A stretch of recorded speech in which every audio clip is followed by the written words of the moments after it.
नमस्कार किसान भाइयों।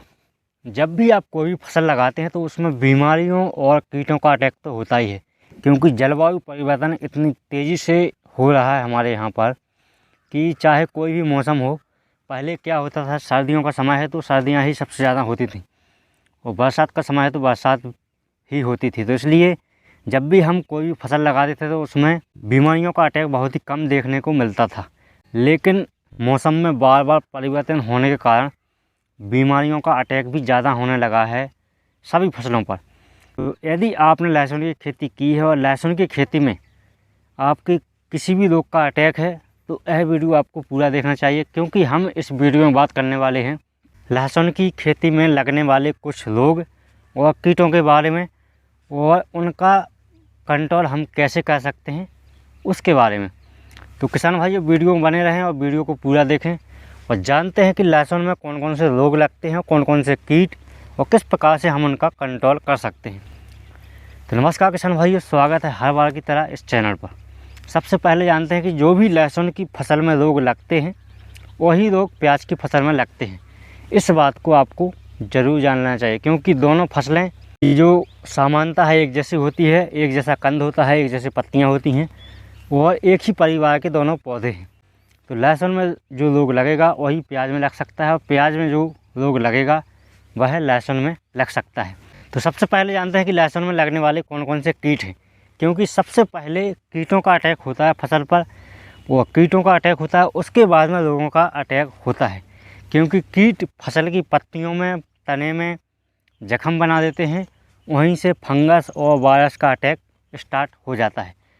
तो पहले यदि कोई रोग लग गया है तो कीट लगने की संभावना कम होती है, और यदि पहले कीट लग गया है तो रोग लगने की संभावना ज़्यादा होती है। तो इसलिए सबसे पहले जानते हैं कि कौन कौन से कीट लगते हैं लहसुन और प्याज की फसल में। तो सबसे पहला और मेन कीट है किसान भाइयों थ्रिप्स। थ्रिप्स आपने देखा होगा, बहुत ही छोटे आकार के कीट होते हैं जो कि पीले कलर में भी दिखते हैं और सफ़ेद कलर में भी दिखते हैं, और आजकल एक ब्लैक थ्रिप्स भी आ गया है, वो भी कई बार फसलों पर अटैक कर देता है। तो जो थ्रिप्स कीट है इसका अटैक कब होता है, तो जब भी मौसम गर्म होता है, बादल होते हैं आसमान में, उस समय पर थ्रिप्स का अटैक सबसे ज़्यादा देखने को मिलता है। तो जब भी थ्रिप्स का अटैक होता है तो उसकी पहचान हम कैसे कर सकते हैं ये जान लेते हैं।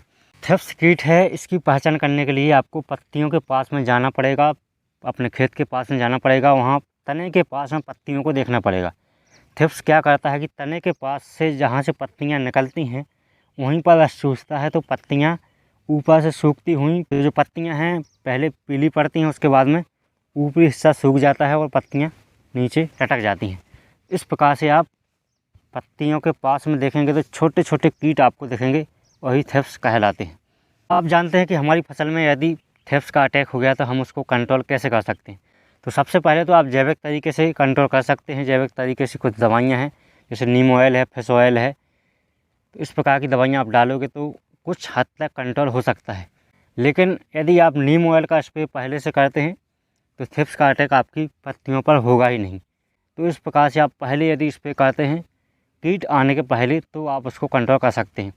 यदि कीट आपकी फसल में लग गया है, थ्रिप्स का अटैक आपकी प्याज की और लहसुन की फसल में हो गया है, तो उसके बाद में आप कंट्रोल करना बहुत ही मुश्किल होता है जैविक तरीके से। तो आप क्या कर सकते हैं कि कुछ रासायनिक दवाइयाँ मार्केट में हैं जिनको ला करके आप स्प्रे करेंगे तो उससे ठीक हो सकता है। तो सबसे पहले है प्रोफेनोफॉस 50% का स्प्रे करेंगे तो आपका थ्रिप्स कंट्रोल में हो सकता है। और साथ में जो सुपर किलर आती है प्रोफेनोफॉस प्लस साइफामेथ्रिन, उससे भी थ्रिप्स कुछ हद तक कंट्रोल हो जाता है।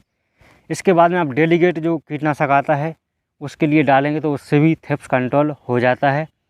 इसके अलावा आप जो लैम्डासाइलोथ्रिन आता है उसको डालेंगे, जैसे कराटे में आता है जो केमिकल, तो उससे भी कंट्रोल हो जाता है। और इसके अलावा जो प्रचलित केमिकल है इमिडाक्लोप्रिड, जो 17.8% एसिड फॉर्म में आता है, उसके लिए भी आप डालेंगे तो भी कंट्रोल हो जाता है। और एक केमिकल कई कंपनियां बेचती हैं, तो आप किसी भी कंपनी का सिर्फ केमिकल नाम पढ़ना है आपको, जो भी हमने बताए हैं, उसके बाद में आप किसी भी कंपनी का कोई भी ब्रांड नेम ले सकते हैं। तो सबसे पहले आपको शुरुआती केमिकल से स्टार्ट करना है। यदि ज़्यादा अटैक हो गया है तो आपको डेलीगेट जैसे केमिकल का स्प्रे तुरंत कर देना चाहिए। तो इस प्रकार से आप थ्रिप्स को कंट्रोल कर सकते हैं। अगला कीट है नेमाटोड। नेमाटोड भी प्याज की फसल और लहसुन की फसल पर कभी कभी हमला कर देता है। इसका अटैक हमेशा जड़ों के पास में होता है। जब भी आप पेड़ को उखाड़ कर देखेंगे तो जो जड़ें होती हैं, कंद होता है, वहीं पर आपको नेमाटोड के कीट दिखाई देंगे। तो वहाँ पर जब भी आप कंद को देखेंगे तो कंद कुछ खाया हुआ दिखेगा आपको और जड़ें कटी हुई दिखेगी, तो आप समझ जाना कि हमारी फसल में नेमाटोड का अटैक है। और नेमाटोड की पहचान करने के लिए आपको पेड़ को उखाड़ना पड़ेगा, तभी उसकी आप पहचान कर सकते हैं। और इस प्रकार से यदि आपको लक्षण दिखाई देते हैं तो आप समझ जाना कि हमारी फसल में नेमाटोड का अटैक है। तो नेमाटोड को कंट्रोल करने के लिए जो भी जीआर फॉर्मुलेशन में केमिकल आते हैं उसको आप अपने खेतों में डाल सकते हैं। जैसे प्रोपोनेल आता है जो बालू में मिला हुआ, उसको यदि आप अपनी फसल में छिड़क देंगे तो नेमाटोड कंट्रोल हो जाता है। इसके अलावा जो कार्बोफ्यूरान आता है 3% जीआर फॉर्मुलेशन में, उसको भी आप अपने खेतों में डाल देंगे तो भी कंट्रोल हो जाता है। आप जानते हैं किसान भाइयों, लहसुन और प्याज की फसल में कौन कौन से रोग लगते हैं और क्या उनका उपचार है। किसान भाइयों, सबसे पहला और मेन रोग है जो प्याज और लहसुन की फसल में लगता ही है, जिसको कहा जाता है बैंगनी धब्बा या पर्पल ब्लीच के नाम से यह रोग जाना जाता है। इसकी पहचान हम कैसे कर सकते हैं? तो जब भी आप पौधे के पास में जाएंगे और देखेंगे पत्तियों को, तो पत्तियों में पीलेपन लिए हुए गोल आकार के धब्बे दिखेंगे। उसके बाद में वो काले पड़ते हैं, काले पड़ के बाद में बैंगनी कलर के हो जाते हैं। तो इसीलिए इसके लिए कहा जाता है कि बैंगनी धब्बा रोग। और यह एक फंगस के कारण होता है, जो कि अधिक नमी होती है मौसम में, उस समय पर इसका अटैक ज़्यादा देखने को मिलता है। तो जब भी इसका अटैक हो जाता है तो आपको सबसे पहले कुछ केमिकल हैं जिनको ला करके स्प्रे आपको कर देना चाहिए। यदि आप प्याज की फसल की रोपाई करते हैं या बारिश होने के पहले यदि आप मैनकोजेब प्लस कार्बनडाजिम का स्प्रे कर देते हैं तो इन सभी रोगों की समस्या है जो यह आपकी फसल में नहीं आएगी। यदि रोग आ जाता है बैंगनी धब्बा, तो उसको कंट्रोल कैसे कर सकते हैं, आइए जानते हैं। तो सबसे पहले आपको क्या करना है कि जो टेबुकोनाजोल आता है उसको लाना है 25% वाला, और उसका स्प्रे करेंगे आप 20 से 30 ml प्रति पंप के हिसाब से। 15 या 20 लीटर का पंप होता है उसका, तो आपकी फसल में इसका कंट्रोल हो जाता है। इसके अलावा जो बायर कंपनी का फॉलिक्यूल आता है उसमें टेबुकोनाजोल प्लस एजोक्सिस्ट्रोबिन होता है, उसका स्प्रे करेंगे तो भी आपकी फसल में यह कंट्रोल हो जाएगा। इसके अलावा बहुत ही सस्ता केमिकल आता है हेक्साकोनाजोल प्लस सल्फर, कई कंपनियां बेचती हैं। यदि आप इसका स्प्रे करेंगे तो भी आपकी फसल में यह रोग कंट्रोल हो जाता है। जो हेक्साकोनाजोल जो केमिकल है वो सस्ता पड़ता है, जो भी जॉल ग्रुप के फंगीसाइड हैं इन सभी से। इसके अलावा आप जो प्रोपिकोनाजोल फंगीसाइड आता है, जो केमिकल आता है, उसका स्प्रे करेंगे तो भी आप इसको कंट्रोल कर सकते हैं। अगला और सबसे खतरनाक रोग है किसान भाइयों सफ़ेद सड़न रोग। यह लहसुन की फसल में लगता ही लगता है, और जिस खेत में यह रोग एक बार लग जाता है तो उसमें आपको लहसुन की फसल नहीं लगाना चाहिए। जो सफ़ेद सड़न रोग है यह अधिकतर कंद से विकसित होता है और कंद में फंगस लग जाती है। उसके कारण पत्तियां सबसे पहले पीली पड़ती हैं और ऊपर से सूखती जाती हैं और पूरी तरह से सूख जाती हैं। और इसका अटैक जब देखने को मिलता है जब आप नाइट्रोजन का अधिक प्रयोग करते हैं या नमी ज़्यादा बनाकर रखते हैं फसल के अंदर अपनी मिट्टी में, उस समय पर ज़्यादा इस रोग का अटैक आपको अपनी फसल में देखने को मिलेगा। और लगभग जिस खेत में एक बार अटैक हो जाता है तो उसमें आपको लहसुन और प्याज की फसल नहीं लगानी चाहिए 2-4 सालों के लिए।